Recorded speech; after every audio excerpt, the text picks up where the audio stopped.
Okay guys, तो आज हम लोग स्टार्ट कर रहे हैं क्वेश्चन प्रैक्टिस सीरीज, जो कि पहला टॉपिक है कंज्यूमर बिहेवियर का। और इसमें गाइस हम लोग टोटल 50 क्वेश्चन डिस्कस करेंगे, जो कि बेस्ड होगा आपका थ्योरेटिकल क्वेश्चन पे, क्योंकि गाइस सीयूटी में मोस्ट ऑफ द क्वेश्चंस आपके थ्योरेटिकल आता है।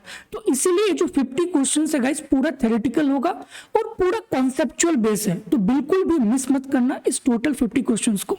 ओके तो चलिए गाइस हम लोग स्टार्ट करते हैं। तो फर्स्ट क्वेश्चन आपको गिवन है कि which of the following is not an assumption regarding people's preference in the theory of consumer behaviour. Preference are complete, preference are transitive, consumer prefer more of a good to less, all of the above are basic assumption about the consumer preference। तो guys अगर आप कोई भी good को prefer कर रहे हो over the another good, तो जब आप ये गुड को प्रीफर करोगे ना ओवर द अनदर गुड, तो उसके लिए कुछ बेसिक अजम्पशन होनी चाहिए। अगर ये अजम्पशन वैलिड होगा तभी आप बोल सकते हो कि हाँ good X is prefer to good Y. तो गाइज वो क्या क्या अजम्पशन है? तो पहला अजम्पशन है कि आपका कंप्लीट होना चाहिए। प्रीफरेंस क्या होना चाहिए? कंप्लीट होना चाहिए। कंप्लीट का मतलब कंपैरेबल। कंपैरेबल का मतलब कि अगर आपके पास दो गुड है, गुड एक्स और वाई, तो आप ये चीज बोल पाओगे कि हाँ गुड एक्स अच्छा है, गुड एक्स खराब है, या फिर दोनों अच्छा है दोनों खराब है। मतलब कि आप यहाँ पे कंपेयर कर पा रहे हो कि भाई कौन सा गुड अच्छा है और कौन सा गुड खराब है। That is the meaning of complete. ठीक है, तो ये एजम्पशन होना चाहिए प्रीफरेंस के लिए। दूसरा एजम्पशन गाइस कि वो ट्रांजिटिव होना चाहिए। ट्रांजिटिव का मतलब कि अगर आपके पास x is prefer over y and y is prefer over z, तो हम डायरेक्टली बोल सकते हैं कि भाई x is preferred over z। ठीक है, तो ये भी एजम्पशन होनी चाहिए प्रीफरेंस के लिए। और थर्ड एजम्पशन गाइस आता है कि मोर इज गुड, जिसको हम लोग बोलते हैं मोनोटोनिसिटी। तो ये तीनों एजम्पशन सेटिस्फाइड करनी चाहिए प्रेफरेंस के लिए, तभी हम बोल सकते हैं कि हाँ वो जो हमारा प्रेफरेंस वैलिड है, अदरवाइज नहीं। तो गाइज ये तो बिल्कुल सही है, ये भी सही है, ये भी सही है, बट आपको पूछा गया कि नॉट एन एजम्पशन। तो नॉट एन एजम्पशन क्या बन जाएगा? करेक्ट ऑप्शन क्या हो जाएगा? डी। क्यों? क्योंकि ये सारे एजम्पशन बेसिक एजम्पशन है कंज्यूमर प्रेफरेंस का। ठीक है, तो गाइज आप नोट पॉइंट बना के लिख सकते हो कि अगर कोई भी कंज्यूमर किसी गुड को प्रीफर कर रहा है तो उसके लिए आपका बेसिक एजम्पशन वैलिड होनी चाहिए। पहला एजम्पशन होना चाहिए कि भाई वो कंप्लीट। कंप्लीट का मतलब कंपैरेबल, मतलब उसको कंपेयर कर सके दो गुड्स के बीच में। और दूसरा आपका हो गया ट्रांजिटिव, और तीसरा आपका हो गया मोनोटोनिसिटी। ठीक है, तो ये बेसिक एजम्पशन है गाइस प्रेफरेंस का। तो मेरा करेक्ट आंसर क्या बन जाएगा? Option number D. Okay okay guys, move to question number 2। Question number 2 आपको गिवन है कि the assumption of transitive preference implies that indifference curve must not cross one another, have a positive slope, be L shape या be convex to the origin। Guys मैंने अभी आपको just बताया कि transitive का मतलब क्या होता है कि अगर A is prefer over B and B is prefer over C, then we can directly say कि भाई A is prefer over C। ठीक है, बट अगर गाइस दो कर्व आपस में इंटरसेक्ट करेगा तो एक पॉइंट ऐसा होगा जहां पे उसकी इक्वल यूटिलिटी हो जाएगा, तो ये वाला केस हमारा वैलिड नहीं हो पाएगा। ठीक है, तो अगर ट्रांजिटिव प्रेफरेंस अजम्पशन वैलिड हो रहा है, इसका मतलब ये होगा कि indifference curve not cross one another, not cross one another. तो करेक्ट आंसर क्या बन जाएगा? Option number A. Okay okay guys, move to question number 3। Question number 3 आपको गिवन है कि the assumption that preference are complete.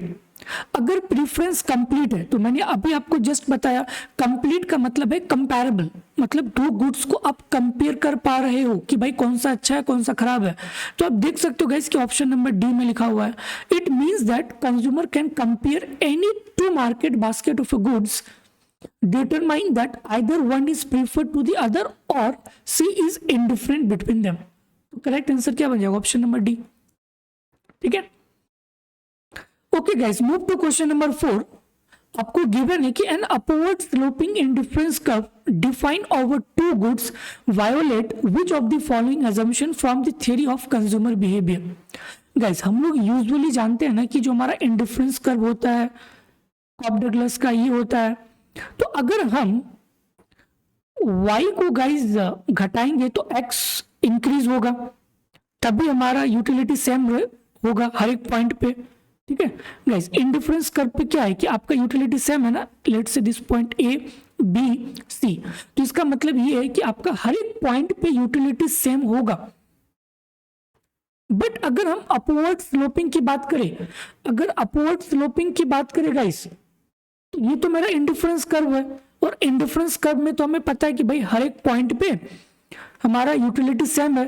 But अगर आप ध्यान से देखो गाइस, तो अगर ये 2 यूनिट एक्स है, लेट्स से 3 यूनिट ऑफ वाई, बट यहाँ पे क्या हो रहा है कि दोनों इंक्रीज हो रहा है, सिमिलरली अगेन इंक्रीज हो रहा है, तो दोनों गाइस गुड एक्स और गुड वाई इंक्रीज हो रहा है, तो ये तो पॉसिबल नहीं है इंडिफरेंस कर्व के केस में। इंडिफरेंस कर्व के केस में गाइस अगर हम एक्स को इंक्रीज करेंगे तो भाई वाई को डिक्रीज करना पड़ेगा, ठीक है।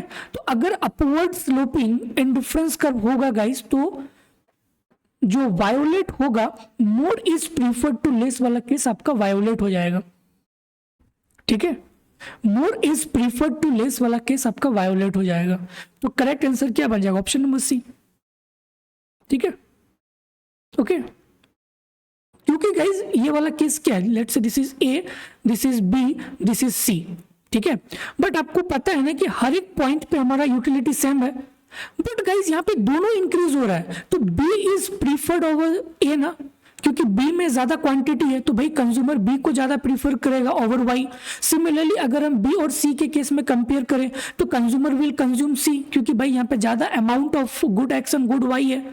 बट हमें ये पता है कि भाई ये आईसी है, तो आईसी है तो हर एक पॉइंट पे इसका यूटिलिटी सेम है, तो कैसे कॉन्ट्राडिक्ट हो रहा है ना, ठीक है, कॉन्ट्राडिक्ट हो रहा है। तो ये जो more is preferred to less वाला केस है ना, वो वायोलेट हो जाएगा, ठीक है। तो करेक्ट आंसर क्या बन जाएगा? Option number C, okay okay guys, next question. In what ways can economists help auto manufacturer estimate the marginal rate of substitution between the features such as the vehicle interior size and the acceleration? ठीक है, तो guys ये आप देख सकते हो कि आपको यहाँ पे पहला ऑप्शन गिवन है कि examining production cost data, conducting consumer survey about willingness to pay for the auto features. Guys अब खुद सोचो कि आप एक इकोनॉमिस्ट हो और आप किस तरह से कोई मैन्युफैक्चरर को हेल्प कर सकते हो रिगार्डिंग दी व्हीकल साइज और एक्सेलरेशन। तो सबसे पहले गाइस आप एक सर्वे कराओगे और फिर वहां से डेटा को कलेक्ट करोगे कि हाँ कितना विलिंगनेस टू पे है regarding the size and acceleration को देखते हुए, तो ये तो सही होगा। Similarly statistical analysing historical data on purchasing of different types of autos, ठीक है, तो B and D are correct option हो जाएगा, ठीक है। तो करेक्ट आंसर क्या बन जाएगा? ऑप्शन नंबर ई। तो यहाँ पे आपको सिंपली गाइस बोला गया कि अगर आप कोई इकोनॉमिस्ट हो तो आप मैन्युफैक्चरर कंपनी को किस तरह से हेल्प करोगे रिगार्डिंग दी व्हीकल साइज और एक्सेलरेशंस को देखते हुए, ठीक है, तो आपका बी एंड डी हो जाएगा। Okay guys, next question. Indifference curve are convex to the origin because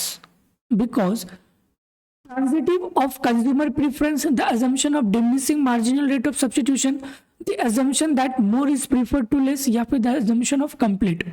तो guys ये convex to origin मतलब ये वाला convex to origin, ठीक है। तो अगर ये convex to origin है because of क्योंकि guys वहां पे diminishing MRS है। आप यहाँ पे देख सकते हो ना कि यहाँ पे आपका एमआरएस सबसे ज्यादा है, फिर कम है, फिर कम है, तो एमआरएस कम हो रहा है मतलब घट रहा है, so that's why this is diminishing MRS, ठीक है। So the assumption of the diminishing MRS, that's why the indifference curves are convex to the origin because of this reason only, okay guys, move to next question. Indifference curve cross, then the assumption of diminishing marginal utility of substitution is violated, the assumption of transitivity is violated, the assumption of completeness is violated, या consumer minimize their satisfactions, ठीक है। तो guys अभी हम लोगों ने just discuss किया था ना कि ट्रांजिटिविटी वाला वायोलेट हो जाता है अगर इंडिफरेंस कर्व इंटरसेक्ट होगा तो, ठीक है। तो ये चीज आप याद रखना गाइस कि अगर indifference curve cross each other than the transitivity वाला जो केस है ना वो हमारा वायोलेट हो जाता है, क्योंकि यहाँ पे एक इक्वल पॉइंट आ जाता है, तो जिसके कारण हमारा ट्रांजिटिविटी वाला केस वायोलेट हो जाएगा। तो करेक्ट आंसर क्या बन जाएगा? Option number B. Okay guys, move to next question. Question number 8 given है कि Alvin preference for good X and good Y are shown in the diagram. ठीक है, आपको यहाँ पे डायग्राम गिवन है और यहाँ पे आपको बताना है कि इट कैन रिफर दैट, ठीक है, कि Alvin does not consider good X as good, will never purchase any of good Y, या फिर ये परफेक्ट सब्स्टिट्यूट या फिर परफेक्ट कॉम्प्लीमेंट। गाइस ये बहुत ही ईजी है। अगर इंडिफरेंस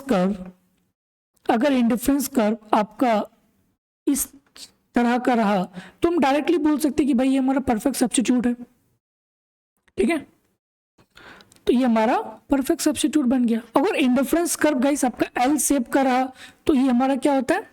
परफेक्ट कॉम्प्लीमेंट होता है। ठीक है, तो इंडिफरेंस कर्व अगर आपका गाइस इस शेप का रहा तो हम बोलेंगे कि ये हमारा परफेक्ट सब्स्टिट्यूट होगा। ओके, तो करेक्ट आंसर बन जाएगा C. Okay guys, which of the following is true concerning Alvin marginal rate of substitution. तो इसी ग्राफ को देखते हुए आपको बताना है कि इसकी एमआरएस की वैल्यू क्या होगा, मार्जिनल रेट ऑफ सब्स्टिट्यूशन। ठीक है, तो guys marginal rate of substitution हमारा क्या होगा? कांस्टेंट होता है। ठीक है, मार्जिनल रेट ऑफ सब्स्टिट्यूशन ये आपका क्या है? Perfect substitute. तो परफेक्ट सब्स्टिट्यूट्स में मार्जिनल रेट ऑफ सब्स्टिट्यूशन आपका कांस्टेंट होता है। ठीक है, क्योंकि एमआरएस क्या होता है? MRS equal to marginal utility of X divided by marginal utility of Y. ठीक है, तो यहाँ पे आपका कांस्टेंट वैसे चल रहा है ना, कांस्टेंट। ठीक है, अगर ये 2 कम होगा तो ये 2 ज्यादा होगा। ओके, तो correct answer is C. Guys सारे इंपॉर्टेंट क्वेश्चंस है, कॉन्सेप्चुअल है। ठीक है, तो आप नोट पॉइंट बना के लिख सकते हो कि अगर इंडिफरेंस कर्व परफेक्ट सब्स्टिट्यूट रहा तो हमारा वहां पे marginal rate of substitution constant होती है। ठीक है, okay guys, which assumption concerning preference do Alvin indifference curve violated. तो सेम क्वेश्चन पे गाइस आपको बताना है, सेम क्वेश्चन सेम डायग्राम पे। ठीक है, कि which assumption concerning preference do indifference curve violated? Diminishing marginal rate of substitution, transitivity of preference, more is preferred to less, या फिर completeness। तो गाइस कौन सा वायोलेट हो रहा है? ठीक है, कौन सा वायोलेट हो रहा है? तो करेक्ट आंसर हो जाएगा ऑप्शन नंबर ए, क्योंकि गाइस परफेक्ट सब्स्टिट्यूट में diminishing marginal rate of substitution नहीं होता है, कांस्टेंट होता है। ठीक है, तो आपका करेक्ट आंसर क्या बन जाएगा? ऑप्शन नंबर ए। ठीक है, तो गाइस ये सारे पॉइंट को लिखो अपने लैंग्वेज पे कि अगर परफेक्ट सब्स्टिट्यूट होगा तो एमआरएस कांस्टेंट होगा, डिमिनिशिंग एमआरएस नहीं होगा। ठीक है, okay guys, move to question number 11। आपको गिवन है कि preference for good X and good Y are shown in the figure. तो गाइस जब भी एल शेप का रहा तो ये आपका बन जाता है परफेक्ट कॉम्प्लीमेंट। ठीक है, तो Alvin regard good X and good Y are perfect complement. तो करेक्ट आंसर क्या बन जाएगा? Option number D. L shape indifference curve indicate the preference are perfect complement. Okay, correct answer is D. Okay guys, move to next question. At any consumption bundle with quantity of good X exceeding the quantity of good Y, Alvin marginal rate of substitutions X for good Y is what. ठीक है, तो same diagram को देखते हुए guys आपको बताना है कि अगर at any consumption bundle with quantity of good X is greater than the quantity of good Y, then MRS of good X and good Y हमारा क्या होगा? तो गाइस एमआरएस हमारा 0 होगा। ठीक है, क्योंकि ये आपका कॉम्प्लीमेंट गुड है। कॉम्प्लीमेंट गुड में आप दोनों गुड को एक ही साथ यूज करते हो। जैसे आपका बेस्ट एग्जांपल हो गया डीजल एंड कार। ठीक है, तो दोनों एक साथ यूज होता है। सिमिलरली कंप्यूटर एंड सीपीयू, तो दोनों गुड एक साथ यूज होता है। तो इसी गुड को हम लोग क्या बोलते हैं? Complement good. तो अगर किसी एक पर्टिकुलर गुड के कंजम्पशन को अगर हम लोग इंक्रीज कर देंगे और इसको हम लोग इंक्रीज नहीं करेंगे तो भाई कोई फायदा नहीं है। जैसे बेस्ट एग्जांपल लेफ्ट शू और राइट शू वाला, तो अगर मैं आपको ज्यादा से ज्यादा लेफ्ट शू दे दूंगा और राइट शू मैं आपको दूंगा ही नहीं तो भाई क्या फायदा है। तो marginal rate of substitution of good X for good Y क्या बन जाएगा, 0, क्योंकि ये दोनों गुड एक साथ यूज होने वाले गुड है। तो अगर हम किसी पर्टिकुलर एक गुड को इंक्रीज कर रहे हैं और इसको नहीं कर रहे हैं तो भाई हमारा जो मार्जिनल रेट ऑफ सब्स्टिट्यूशन है वो हमारा 0 हो जाएगा। Okay, which assumption concerning preference do Alvin indifference curves violate। तो गाइज यहाँ पे आप देख सकते हो कि कौन सा वायोलेट हो रहा है, मतलब ये वाला परफेक्ट कॉम्प्लीमेंट में कौन सा वायोलेट होता है। ठीक है, तो diminishing marginal rate of substitution guys ये तो आपका बिल्कुल सही है, क्योंकि यहाँ पे डिमिनिशिंग एमआरएस तो है ही नहीं। ठीक है, तो ये तो बिल्कुल सही होगा। More is preferred to less, बिल्कुल सही।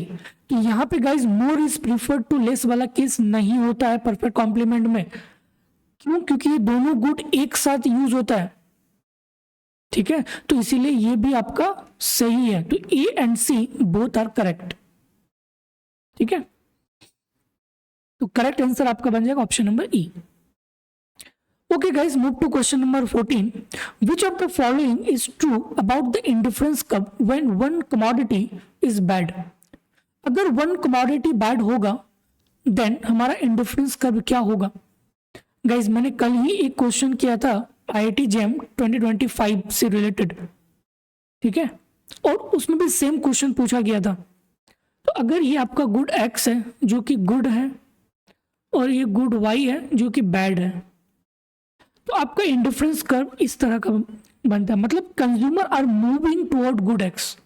क्योंकि गुड वाई बैड है, तो अगर बैड कमोडिटी को कंज्यूम करोगे तो भाई आपकी यूटिलिटी कम होगा, तो इसीलिए कंज्यूमर मूव करता है इस डायरेक्शन पे। तो इसका आप देख सकते हो कि इंडिफरेंस कर्व क्या है, पॉजिटिवली स्लोप है, it has a positive slope. तो करेक्ट आंसर क्या बन जाएगा, बी। ठीक है, तो अगर y हमारा बैड कमोडिटी है और ये हमारा गुड कमोडिटी है तो हमारा इंडिफरेंस कर्व गाइस इस तरह से मूव होता है। ठीक है, okay guys, move to next question. If indifference curve are concave to the origin which assumption on preference is violated. ठीक है, मतलब कॉन्केव है ये वाला।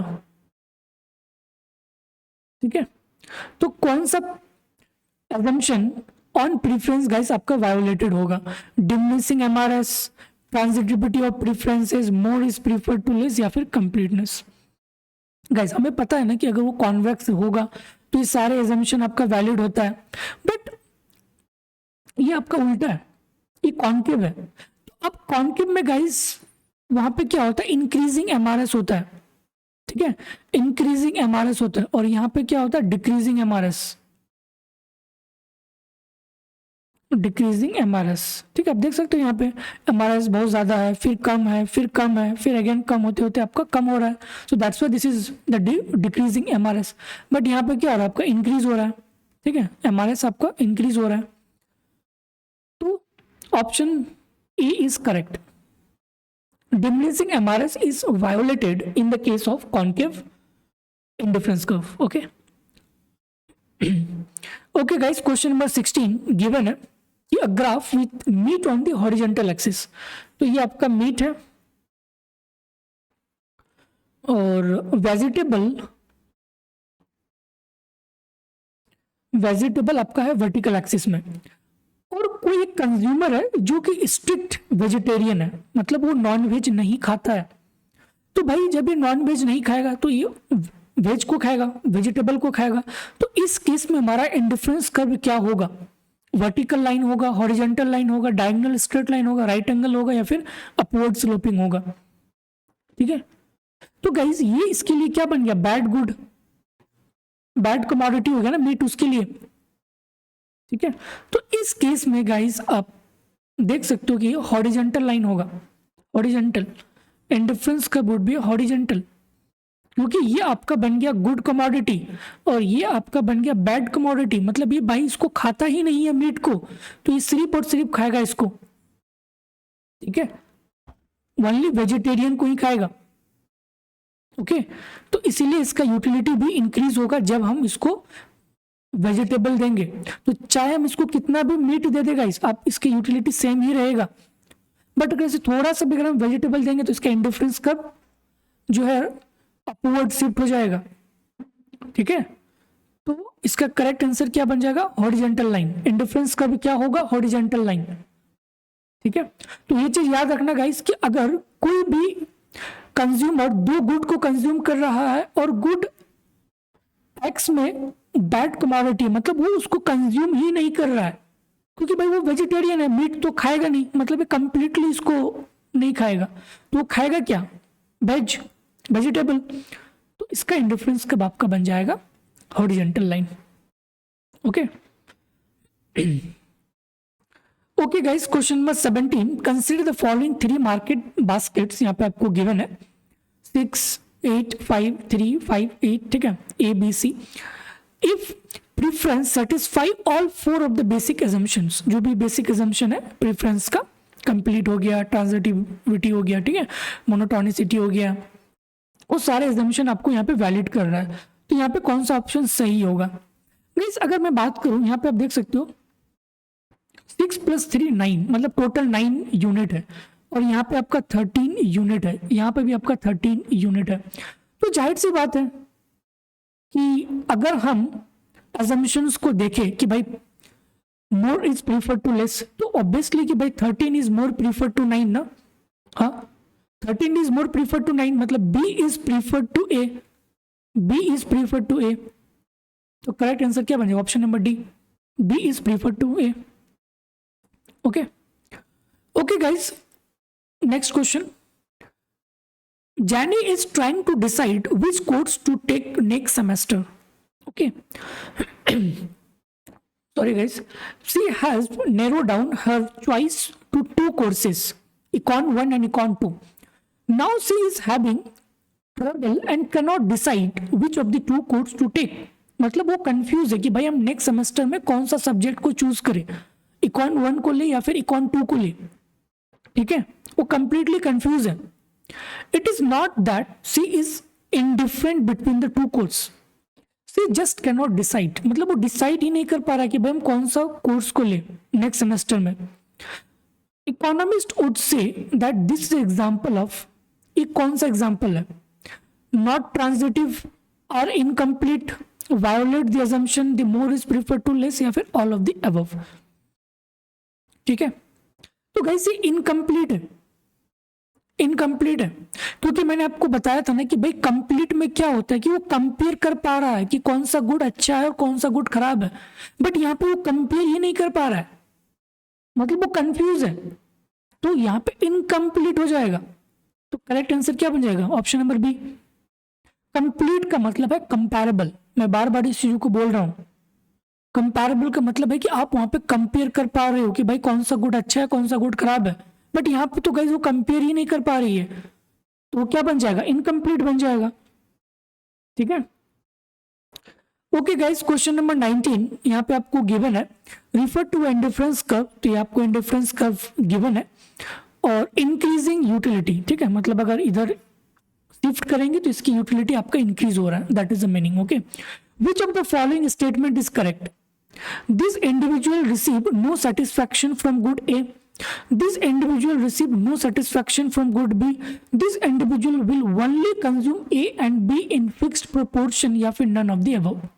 ठीक है, तो गाइस आप देख सकते हो कि अगर मैं इस पॉइंट की बात करूं, इस पॉइंट की, तो चाहे मैं B की गाइस कितना भी इसको क्वांटिटी इंक्रीज कर दूं, बस इसकी यूटिलिटी सेम ही है। ठीक है, बट अगर मैं थोड़ा सा भी गुड A को इंक्रीज करूंगा तो इसका यूटिलिटी कर्व शिफ्ट हो जाएगा।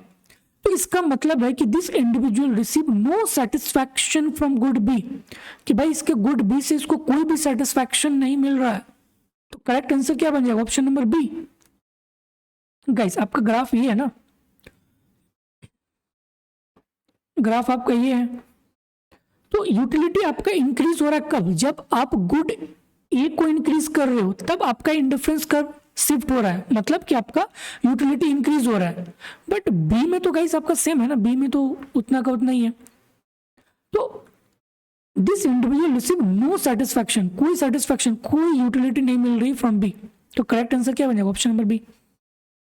Okay okay guys, same graph, which of the following statement is correct? तो गाइस जब ये गुड बी को कंज्यूम ही नहीं करेगा तो उसके मार्जिनल यूटिलिटी क्या हो जाएगा? जीरो।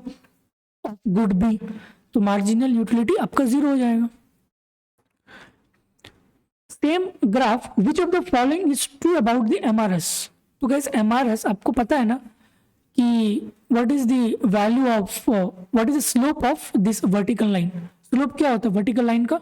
इन्फिनिटी, मतलब अनडिफाइंड। तो करेक्ट ऑप्शन क्या बन जाएगा? Option number D. एमआरएस क्या होता है? Slope of the indifference curve. तो करेक्ट आंसर क्या हो जाएगा? Option number D. Okay okay guys, question number 22, the magnitude of the slope of indifference curve, magnitude of the slope of indifference curve is called the marginal rate of substitutions. Guys indifference curve के slope को ही तो हम लोग बोलते हैं ना MRS, marginal rate of substitution. मतलब कितने रेट से कंज्यूमर सब्स्टिट्यूट कर रहा है गुड एक्स को गुड वाई से। ठीक है, तो करेक्ट ऑप्शन क्या बन जाएगा? Marginal rate of substitutions. Okay, use the following two statements to answer these questions. If utility is ordinal, the market baskets that provides 30 utils provide twice the satisfactions a market baskets that provides a 15 utils. तो guides जब भी ordinal utility आता है, ordinal कभी भी number पे बात ही नहीं करता है, वो तो कार्डिनल गाइस बात करते हैं ना कि हाँ अगर आप इस गुड को कंज्यूम करोगे तो आपको 20 यूटिल्स मिलेगा, 40 यूटिल्स मिलेगा। ये सिर्फ और सिर्फ कार्डिनल बात करता है, ऑर्डिनल नहीं। तो ये तो आपका गलत हो गया। Got it? When economist first studied utility it was believe that utility was cardinal. बिल्कुल सही है कि जब इसको स्टडी किया तो भाई इसको पाया गया कि भाई ये तो कार्डिनल है, क्योंकि कार्डिनल यूटिलिटी जो कि नंबर से रिप्रेजेंट होता है। But it was later discovered that ordinal preferences are sufficient to explain how most individual decisions are made. बिल्कुल सही। तो करेक्ट ऑप्शन क्या बन जाएगा? Option number C. 1 is false and 2 is true। ठीक है, तो गाइस कार्डिनल जो है ना वो यूटिलिटी आप जो है रिप्रेजेंट कर सकते हो नंबर पे कि हाँ अगर हम इस पर्टिकुलर गुड को कंज्यूम किए तो हमें 30 यूटिल्स मिला, 40 यूटिल्स मिला, 50 यूटिल्स मिला। ठीक है, लाइक दैट। तो करेक्ट आंसर बन जाएगा C. Okay, if X and Y are perfect substitute, perfect substitute है तो परफेक्ट सब्स्टिट्यूट होगा तो गाइस इसका इंडिफरेंस कर्व ये बन जाएगा। ठीक है, straight line. Which of the following assumption about indifference curve is not satisfied? Not satisfied. Completeness, transitivity, more is preferred to less, diminishing MRS या फिर none of the above. Guys same questions, diminishing MRS, क्योंकि यहाँ पे MRS constant होता है। MRS is constant in the case of perfect substitute. तो यहाँ पे आपका डिमिनिशिंग एमआरएस सेटिस्फाइड नहीं करता है। तो करेक्ट ऑप्शन क्या बन जाएगा? Option number D. Got it? Okay guys, question number 24, if a consumer is always indifferent between an additional 1 grapefruits or an additional 2 oranges, then when orange are on the horizontal axis, तो ये आपका orange है horizontal axis पे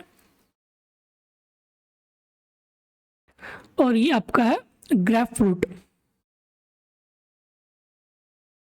ठीक है, और यहाँ पे गिवन है कि जो 1 ग्रेप फ्रूट है ना वो किसके इक्वल है? 2 एडिशनल ऑरेंज के। ओके, तो गाइज इसका अगर हम स्लोप निकालेंगे तो स्लोप क्या बन जाएगा? Simple, slope is half 1/2। ठीक है, 1/2 सिंपल, क्योंकि स्लोप क्या होता है? Coefficient of y divided by coefficient of x ना। मैं काफी बार इस चीजों को बता चुका हूं कि अगर यहाँ पे गुड x है और गुड y है, so what is the slope? Slope is coefficient of x divided by coefficient of y। तो यहाँ पे coefficient of y divided by coefficient of x। तो कोफिशिएंट ऑफ y मतलब ऑरेंज, तो coefficient of y क्या है आपका यहाँ पे? अगर गाइस इसको इस फॉर्मेट में अगर हम लोग लिखेंगे, ठीक है, सो इट बिकम्स 1, तो 1/2। और ये सब्स्टिट्यूट हो रहा है तो ये माइनस हो जाएगा, -1/2, सिंपल। तो करेक्ट आंसर हमारा बन जाएगा option number A, will be the straight line with slope -1/2। ठीक है, 1 ग्रेप फ्रूट पे गाइस आप 2 एडिशनल ऑरेंज को सब्स्टिट्यूट कर सकते हो। ठीक है, तो अगर मैं 1 ग्रेप फ्रूट को इंक्रीज करूंगा तो मुझे 2 ऑरेंज को घटाना होगा। ठीक है, सिमिलरली या फिर मैं 2 ऑरेंज को लूंगा तो मुझे 1 ग्रेप फ्रूट को घटाना होगा, लाइक दैट। ठीक है, तो slope is what, -1/2। Okay guys, question number 25. Use the following 2 statements to answer this question. According to the 3 basic assumptions regarding people's preference, a person will always prefer to earn a living through honest work rather than the life of crime. When we say that preferences are complete, we mean that consumer prefer market और basket A to market हो गए। ये तो आपका transitivity वाला हो गया ना कि A is prefer to B, B is prefer to C, and then we directly say that A is prefer to C. ये कंप्लीट नहीं होता, ये आपका ट्रांजिटिविटी होता है। तो भाई स्टेटमेंट 2 तो बिल्कुल गलत है। ठीक है, बट अगर हम गाइस 3 बेसिक एजम्पशन जो हम लोग पढ़े हैं प्रीफरेंस का, तो अगर कोई भी पर्सन किसी पर्टिकुलर गुड को प्रीफर कर रहा है तो इसका मतलब ये है कि वो earn living through the honest work rather than the life of crime. What does it mean guys? Both are false. ठीक है, इसका कोई मीनिंग ही नहीं है कि भाई हम ऑनेस्ट वर्क किए and then, no, it doesn't mean. तो दोनों आपका गलत हो जाएगा। Okay guys, move to next question. If Jill's MRS of popcorn for candy is 2, Jill would willingly give up 2 but not more than 2. Similarly यहाँ पे आपको 4 ऑप्शन गिवन है। तो MRS की वैल्यू आपका क्या है? 2 है। Okay, and popcorn in the horizontal axis, popcorn आपका है हॉरिजेंटल एक्सिस पे। सो दिस इज क्या था, हाँ पॉपकॉर्न, ये आपका पॉपकॉर्न है और दूसरा हो गया आपका another good. Okay, candy, let's say this is another good. Okay, तो MRS 2 है। So what does it mean? So it means that he can give up 2 but not more than 2 unit of candy for an additional unit of popcorn. तो अगर इसे 1 unit of candy को increase करना है तो भाई उसे 2 यूनिट ऑफ पॉपकॉर्न को घटा सकता है। ठीक है, नॉट मोर देन 2। ठीक है, so that is the meaning, unit of candy for an additional unit of popcorn. तो करेक्ट आंसर क्या बन जाएगा? Option number B. ठीक है गाइस, ये इंपॉर्टेंट है क्यों? क्योंकि ये बहुत ही कॉन्सेप्चुअल है गाइस। ठीक है, तो आप कंफ्यूज भी हो सकते हो इस पर्टिकुलर टाइप के क्वेश्चन से। जैसे आपको पता है कि भाई MRS का formula MUX divided by MUY, but अगर इसी को अगर आपको दे दिया जाए कि भाई इक्वल टू 2 है तो इसको इंटरप्रेट करना थोड़ी सी टिपिकल बन जाता है स्टूडेंट के लिए। ठीक है, तो MRS इक्वल टू 2 का मतलब है कि भाई ये 2 से ज्यादा सब्स्टिट्यूट नहीं कर सकता है, और ये सब्स्टिट्यूट करेगा कब? 1 unit of candy for an additional unit of popcorn के लिए। ठीक है, तो Jill would willingly to give up 2, ठीक है, but not more than 2 unit of candy for an additional unit of popcorn. Consider the indifference map in the following figure. Guys, तो ये आपका कॉन्केव हो गया, concave indifference curve. Which of the 4 basic assumption about the consumer preferences are violated by this indifference map? More is better than less, transitivity, diminish MRS। A and B are correct, A and C are correct. तो correct answer आपका guys बन जाएगा E and C। More is better than less. Guys, ये तो आपका बिल्कुल यहाँ पे वैलिड नहीं हो रहा है। ठीक है, सिमिलरली डिमिनिशिंग MRS, कॉन्केव में आपका इंक्रीजिंग MRS होता है। तो ये वाला हो गया और ये वाला हो गया। मोर इज बेटर देन लेस, ये वाला यहाँ पे केस नहीं सेटिस्फाइड होता है, वायोलेट होता है। ये आपका कॉन्वेक्स वाले केस में वायोलेट होता, सेटिस्फाइड होता है। तो करेक्ट आंसर क्या बन जाएगा? Option number E, A and C are correct. Okay, question number 28। A consumer has $100 per day to spend on product A. Which has a unit price 7, ठीक है, तो 7 इसका यूनिट प्राइस है। Product B which has unit price is 5, तो product ए का price कितना है 7 और प्रोडक्ट बी का प्राइस आपका 15 है।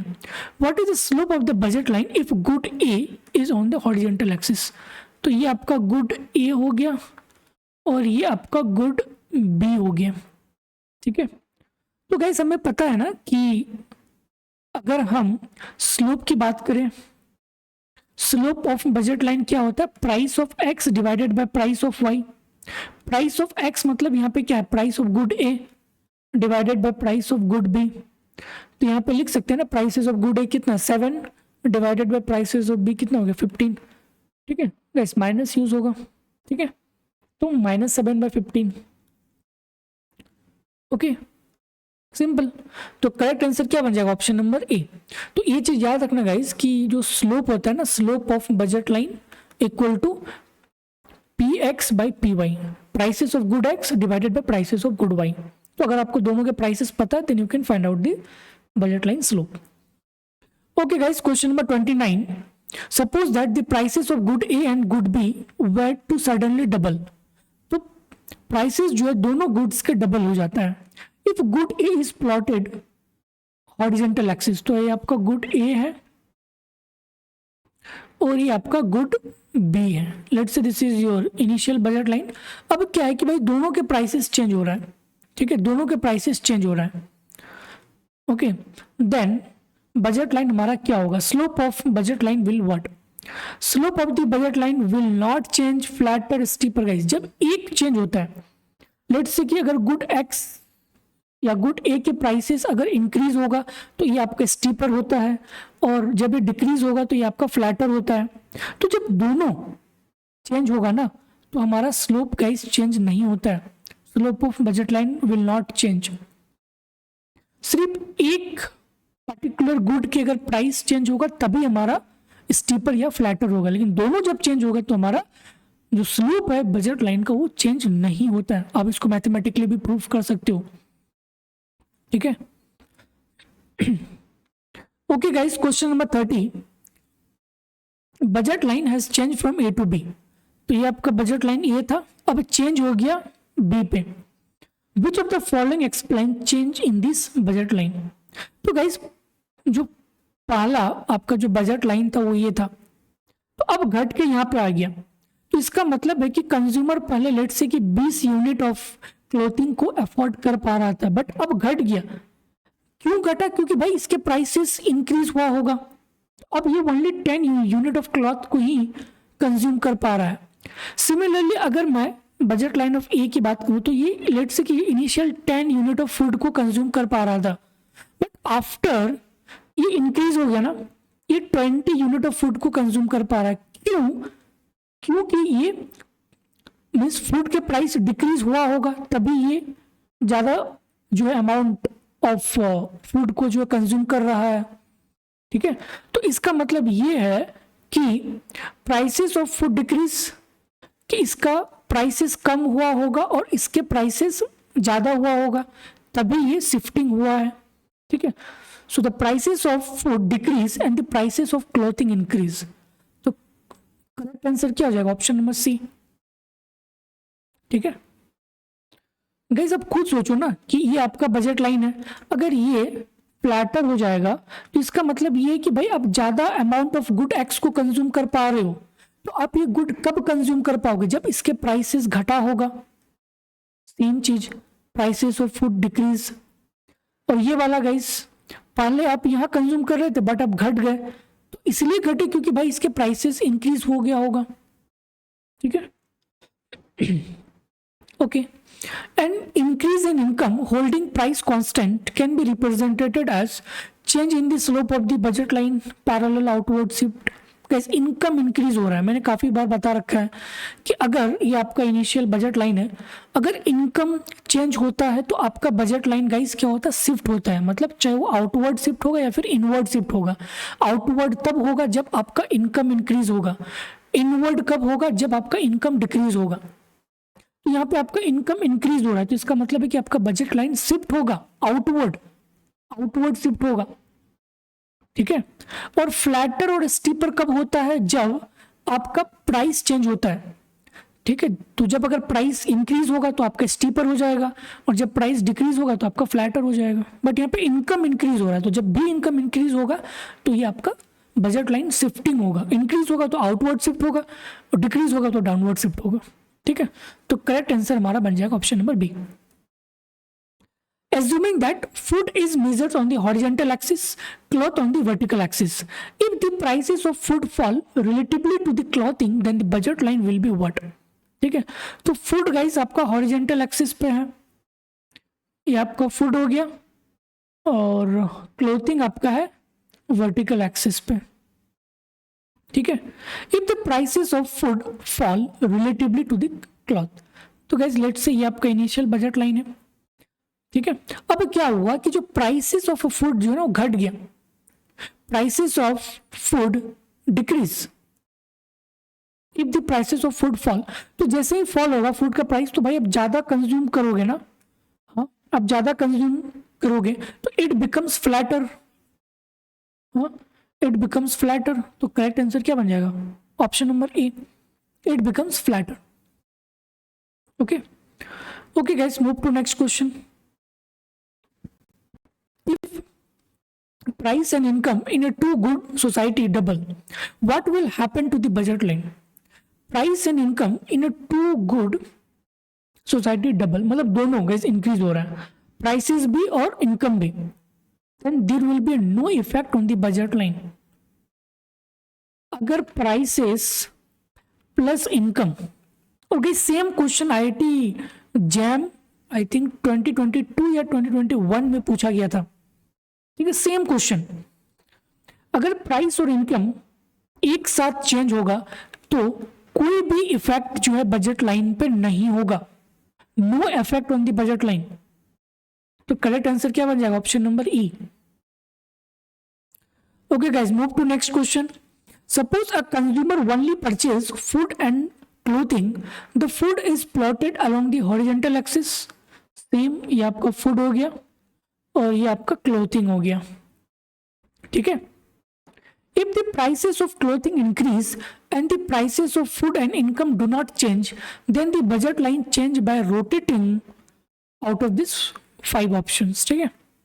तो prices of clothing increase, let's say this is your initial budget line. अब क्या हुआ कि जो क्लॉथ के प्राइस है ना वो आपका इंक्रीज हो गया, तो जैसे ही क्लॉथ के प्राइस इंक्रीज होगा तो अब आप कम कंज्यूम कर पाओगे, तो अब आप मूव कर जाओगे यहाँ पे। तो पहले आप 10 यूनिट ऑफ क्लॉथ को कंज्यूम कर रहे थे, तो जैसे ही प्राइस इंक्रीज हुआ तो अब आप ओनली 5 यूनिट ऑफ क्लॉथ को ही कंज्यूम कर पाओगे। तो आप देख सकते हो कि ये counter clockwise about the fix horizontal axis, this is fix ना, फिक्स हॉरिजॉन्टल एक्सिस इंटरसेप्ट, ठीक है। तो करेक्ट आंसर क्या बन जाएगा? Option number C. Okay, question number 35। Suppose a consumer only purchase food and clothing, food is plotted along the horizontal axis. Same, ये आपका food है और ये आपका क्लॉथिंग है, ठीक है। If the prices of food and cloth increases and income does not increases, मतलब कि दोनों के प्राइसेस इंक्रीज हो रहा है, ठीक है। सो वी कैन नॉट से कि भाई वो काउंटर क्लॉकवाइज होगा, क्योंकि कहीं वो चेंज ही नहीं होगा, ठीक है। So none of the above. Okay, which of the following statement is true about a consumer optimal decisions when indifference curve are concave? तो गाइस जब अगर कॉन्केव इंडिफरेंस कर्व होगा तो हमें पता है ना कि कॉन्केव इंडिफरेंस कर्व में आपका कॉर्नर सॉल्यूशन होता है, चाहे कंज्यूमर यहाँ कंज्यूम करेगा या फिर यहाँ पे, depending upon the prices. So only one of the good is consumed due to the corner solution, ठीक है। अगर वो कॉन्वेक्स है गाइस तब तो ठीक है कि वो 2 गुड को ऑप्टिमल चूज कर रहा है, ठीक है। बट कॉन्केव के केस में गाइस ओनली 1 गुड को ही कंज्यूम करता है, तो करेक्ट आंसर बन जाएगा option number C. An individual consume only 2 good X and Y. Which of the following expression represent utility maximizing market baskets? तो guys utility maximizing condition क्या होता है? MRS must be equal to the price ratio ना, that is the maximizing point. So option number D. The price of lemon tea is 0.5 and the prices of popcorn is 1. If Fried has maximized his utility by purchasing these two goods, his marginal rate of substitution will be what? तो guys आप देख सकते हो कि जो आपके पास दो good है, let's say this is P and this is L, ठीक है, और जो P की जो प्राइस है वो आपका 1 रुपीज है या फिर $1 है और इसका प्राइस आपका क्या है 0.5। मतलब कि अगर हम 2 L को खरीदेंगे तो हम एक P के बराबर होगा, एक P के बराबर होगा, ठीक है। तो गाइस MRS क्या बन जाएगा 2L फॉर ईच पॉपकॉर्न, हर एक पॉपकॉर्न के लिए 2L होगा ना, हर एक पॉपकॉर्न के लिए 2L होगा, ठीक है। सो करेक्ट आंसर क्या बनेगा option number A. Okay, next question. When Joy maximize utility, he find that MRS for Y is greater than PX by PY. It most like that. तो यहाँ पे given है कि जो MRS है ना for good X of X for Y is greater than PX by PY. मतलब कि MRS is greater than PX by PY. MRS का क्या फॉर्मूला होता है? Marginal utility of good X divided by marginal utility of Y. ये बड़ा है, increase है, मतलब ये बड़ा कब होगा जब mu x इंक्रीज होगा, मतलब कि marginal utility of good X is increase, ठीक है। तो Joy will not consuming good Y, Joy will not consuming good Y, got it. तो करेक्ट आंसर आपका बन जाएगा ऑप्शन नंबर डी। सिंपल, आपको यहाँ पे सिंपल ये बोला गया है कि भाई जो MRS है ना, MRS क्या होता है marginal utility of good X divided by marginal utility of good Y is greater than, मतलब ये जो है ना ग्रेटर देन है PX बाय PY। तो गाइस ये ग्रेटर कब होगा जब ये वाला वैल्यू इंक्रीज होगा और ये वाला वैल्यू डिक्रीज होगा, तभी ओवरऑल इंक्रीज होगा। तो इसका मतलब है कि भाई इसको यूटिलिटी ज्यादा मिल रहा है गुड एक्स पे, गुड वाई पे उसको यूटिलिटी नहीं मिल रहा है, तो he will not consuming good Y. Simple. Okay, next question guys. Apple and oranges are perfect substitute in his consumption, ठीक है, and MRS equal to 1 for all combination of the two goods in his indifference map. Suppose the prices of apple is 2 per pounds, prices of orange is 3 per pounds and the budget line is 30, ठीक है। तो आपको guys दो goods given है, एक आपका given है Apple और दूसरा ऑरेंज। तो जो प्राइसेस ऑफ एप्पल है वो आपका $2 है और जो प्राइसेस ऑफ ऑरेंज है वो आपका $3 है। और इस कंज्यूमर के पास इनकम कितना है, इनकम इज $30, इनकम इज $30। और आपको पता है कि भाई ये परफेक्ट सब्स्टिट्यूट है, परफेक्ट सब्स्टिट्यूट है। तो गाइस अगर मैं इसका बजट लाइन लिखूंगा तो ये क्या बन जाएगा 2 into XA plus 3 into guys ये वाला P1 X1 plus P2 X2 equal to income 3 into YO equal to 30। But guys ये परफेक्ट सब्स्टिट्यूट है और परफेक्ट सब्स्टिट्यूट में हमें पता है कि भाई जो भी प्राइसेस कम है हम उस पर्टिकुलर गुड को कंज्यूम कर लेते हैं, ठीक है। क्यों? क्योंकि गाइस ये परफेक्टली सब्स्टिट्यूट है। अगर आपके पास गाइस दो ऑप्शन है, एक है कोक और दूसरा है पेप्सी, ठीक है, और दोनों गुड गाइस सब्स्टिट्यूट है, ठीक है, सब्स्टिट्यूट गुड है। तो अगर कोक के प्राइसेस अगर इंक्रीज होगा ना तो आप तुरंत शिफ्ट कर जाओगे पेप्सी पे क्योंकि सब्स्टिट्यूट गुड है। सिमिलरली अगर पेप्सी के प्राइस इंक्रीज होगा तो आप मूव कर जाओगे कोक की तरफ, ठीक है। तो जो भी प्राइसेस कम है गाइस हम उसी को कंज्यूम करेंगे, क्यों? क्योंकि वो सब्स्टिट्यूट गुड है। तो आप देख सकते हो कि भाई जो ऑरेंज के जो प्राइस है ना वो 3 है बट एप्पल के प्राइसेस 2 है, तो हम इसको कंज्यूम नहीं करेंगे, हम कंज्यूम करेंगे ओनली एप्पल को। क्यों? क्योंकि ये सब्स्टिट्यूट गुड है। तो जब हम एप्पल को सब्स्टिट्यूट करेंगे गाइस टोटल मेरे पास 30 रुपीज है और पर एप्पल का जो प्राइस है वो 2 है, तो हम कितना एप्पल खरीद पाएंगे 15। तो हम 15 एप्पल्स खरीद पाएंगे और नो ऑरेंज, क्योंकि भाई ऑरेंज के प्राइसेस ज़्यादा है तो हम ऑरेंज को नहीं खरीदेंगे due to the perfect substitute case.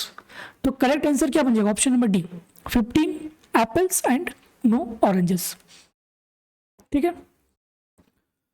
Similarly guys perfect complement का केस है, ठीक है, और आपको गिवन है कि जो प्राइसेस ऑफ पर पैकेज, ठीक है, dogs and hot dogs and hot dogs buns, ठीक है। सिमिलरली गाइस आप निकाल सकते हो ना ये वाला, क्योंकि परफेक्ट कॉम्प्लीमेंट में क्या होता है कि दोनों गुड आपका इक्वल होता है ना, 45 डिग्री लाइन है तो 45 डिग्री लाइन में x इक्वल टू वाई, तो let's say there are two goods, ठीक है, टू गुड्स, तो good x and good y।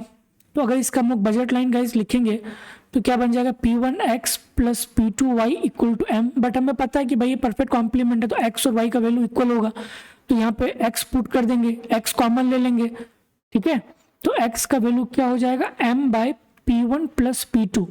तो इनकम कितना है आपके पास? 48 divided by P1 plus P2, तो एक का प्राइस है 5, दूसरे का प्राइस है 3, तो 5 प्लस 3 इट बिकम्स 8, कितना बन जाएगा? 6। तो 6 package of hot dogs and 6 package of buns, तो 6 पैकेज हम लोग कंज्यूम करेंगे। सिंपल गाइस, ये बहुत ही इजी है, ठीक है, क्योंकि हम सीयूटी के पॉइंट ऑफ व्यू से गाइस डिस्कस कर रहे हैं, ना कि आईआईटी ना कि आईएसआई, ठीक है। तो जब हम लोग वहां पे डिस्कस करेंगे तो फिर काफी टिपिकल लेवल पे हम लोग डिस्कस करेंगे क्वेश्चंस को, ठीक है। तो आपको गाइस नोट पॉइंट बना के लिख लेना है कि परफेक्ट कॉम्प्लीमेंट में जो हमारा ऑप्टिमल डिमांड होता है x equal to Y equal to क्या हो गया? Income by P1 plus P2। अगर आपको इनकम पता है, प्राइसेस पता है, तो डायरेक्ट पुट करो, you will get the optimal values, ठीक है।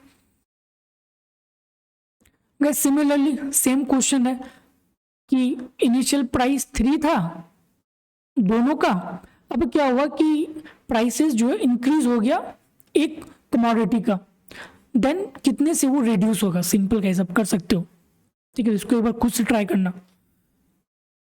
Question number 43, if a consumer must spend her entire income on some combination of two goods and choose to spend it all just one of the commodity, then the other commodity in an economic bias या फिर zero marginal utility या फिर what, ठीक है।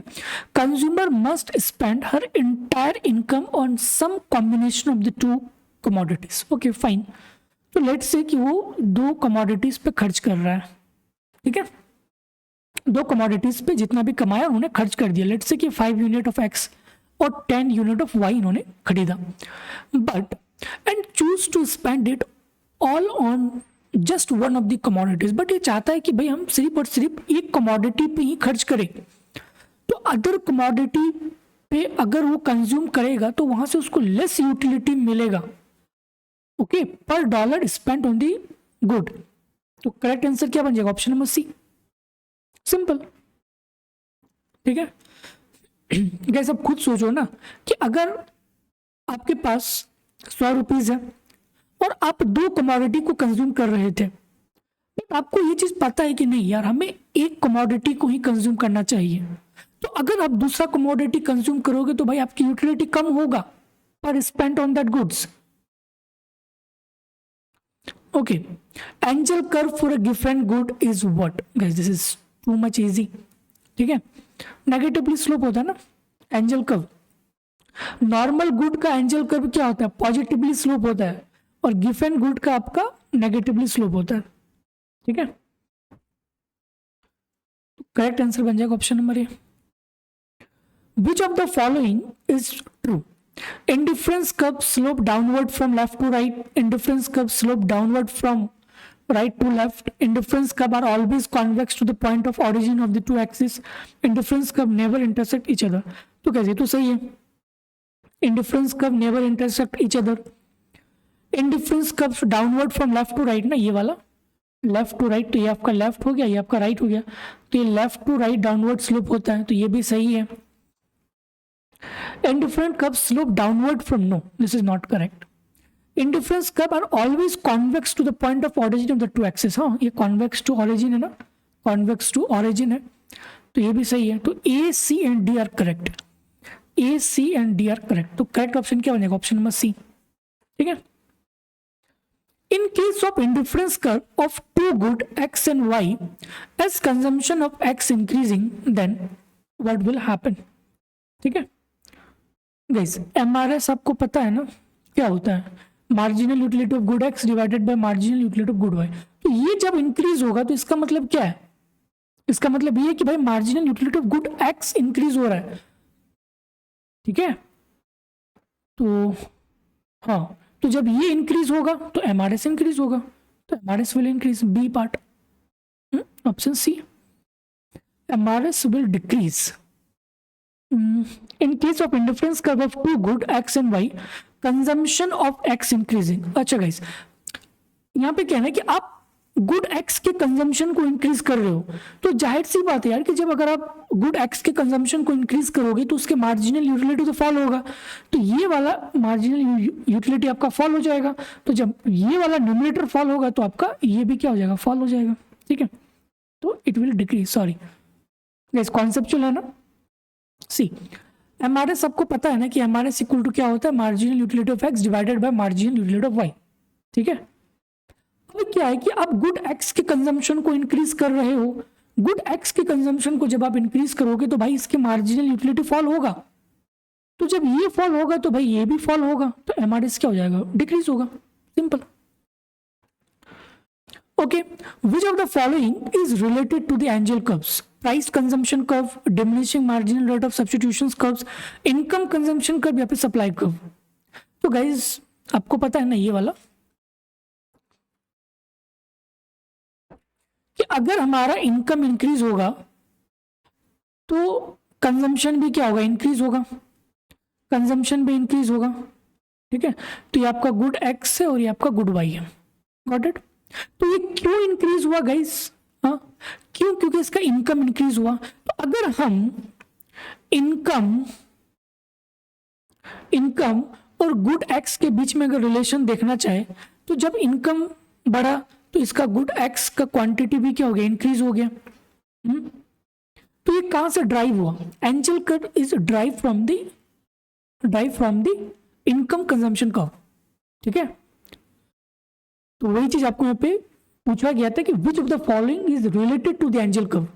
तो ये आपका income consumption curve से रिलेटेड है।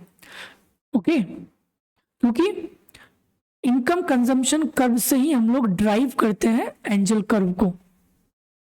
ओके